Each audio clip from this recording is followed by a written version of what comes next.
വിശുദ്ധഗണം സംഗമിക്കും പുണ്യദിനത്തിൽ ഏഴയാം ഞാൻ നിന്നരികിൽ നിന്നിടുമെന്ന് എനിക്കു വേണ്ടി പാടുകളേറ്റ് നിന്നുടൽ കാണുമ്പോൾ വിസ്മിത നേത്രനായി ഞാൻ നിന്നിടും.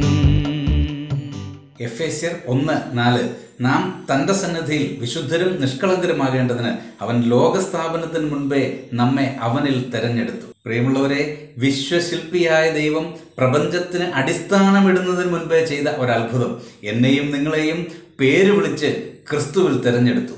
2 പ്രത്യേക ലക്ഷ്യങ്ങൾക്ക് വേണ്ടിയായിരുന്നു ഈ തെരഞ്ഞെടുപ്പ് എന്ന് ഇവിടെ നിന്ന് നമുക്ക് മനസ്സിലാക്കാം. 1, നാം നിഷ്കളങ്കരാകേണ്ടതിന്. 2, നാം വിശുദ്ധർ ആകേണ്ടതിന്. ആകേണ്ടതിന് എന്ന പ്രയോഗം സൂചിപ്പിക്കുന്നത് ഇതുവരെ ആയിട്ടില്ല എന്ന് തന്നെയാണല്ലോ. ഈ ലോക ജീവിതത്തിൽ സമ്പൂർണ്ണ വിശുദ്ധരും സമ്പൂർണ്ണ നിഷ്കളങ്കരുമായി തീരുവാൻ കഴിയുകയുമില്ല. പക്ഷേ തുടർമാനമായി ഇത് പരിശീലിക്കുകയും പ്രയത്നിക്കുകയും ചെയ്യുവാൻ നമുക്ക് സാധിക്കുകയും വേണം. കർത്താവ് ആവശ്യമായ കൃപ നമുക്ക് നൽകട്ടെ. നമുക്ക് പ്രാർത്ഥിക്കാം. കരുണാവാരിധിയായ ഞങ്ങളുടെ ദൈവമേ, ലോകസ്ഥാപനത്തിന് മുൻപേ അടിയങ്ങളെ തെരഞ്ഞെടുത്തത് കൊണ്ട് ഞങ്ങൾ അങ്ങേക്ക് നന്ദി പറയുന്നു. അങ്ങ് ആഗ്രഹിക്കുന്നത് പോലെ വിശുദ്ധരായി നിഷ്കളങ്കരായി ജീവിക്കുവാൻ അടിയങ്ങളെ സഹായിക്കണമേ. ക്രിസ്തുയേശുവിൻ്റെ ധന്യനാമത്തിൽ തന്നെ. ആമേൻ.